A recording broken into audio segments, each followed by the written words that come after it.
ایک مرتبہ امام علی علیہ السلام راستے سے گزر رہے تھے۔ آپ نے دیکھا کہ ایک شخص اپنی عورت پہ ظلم کر رہا ہے، اس کی توہین کر رہا ہے۔ امام علی علیہ السلام قریب گئے اور فرمانے لگے، اے شخص یاد رکھنا، اللہ نے مرد کو طاقتور اس لیے بنایا ہے تاکہ وہ عورت کی حفاظت کر سکے، نہ کہ عورت پہ ظلم کرے۔ میں نے اللہ کے رسول سے سنا کہ جو مرد اپنی عورت پہ ظلم کرتا ہے تو اللہ اس پہ لعنت بھیجتا ہے۔ تو اس نے کہا، یا علی، یہ میرے نکاح میں ہے، میں اسے جو کہتا ہوں یہ میری بات مانتی نہیں، بس یہ کہنا تھا۔ تو امام علی علیہ السلام نے فرمایا، نکاح کا مطلب یہ نہیں کہ تم نے اپنے لیے غلام خریدا ہے، بلکہ نکاح کا مطلب یہ ہے کہ تم نے اپنی نسل کو بڑھانے کے لیے اس عورت سے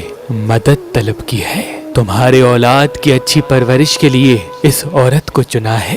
اے شخص، جس سے مدد لی جائے اس کو غلام نہیں سمجھتے، اور جو تمہاری اولاد کو پروان چڑھائے اس کو حقیر نہیں سمجھتے، بلکہ اس کا تو شکر گزار ہونا چاہیے۔ یاد رکھنا، عورت پہ ظلم کا مطلب ہے اولاد کی بغاوت۔ آنے والے وقت میں جو اولاد اس عورت کے جسم سے تمہیں نصیب ہوگی، اس کے وجود میں تمہارے لیے بغاوت ہوگی، تمہارے لیے بغاوت ہوگی۔ امام جعفر صادق علیہ السلام نے فرمایا، جو انسان مرجان پتھر پہن کے اللہ سے جو دعا مانگے گا، چاہے اس کے مقدر میں ہو یا نہ ہو، اللہ اسے عطا کر دے گا۔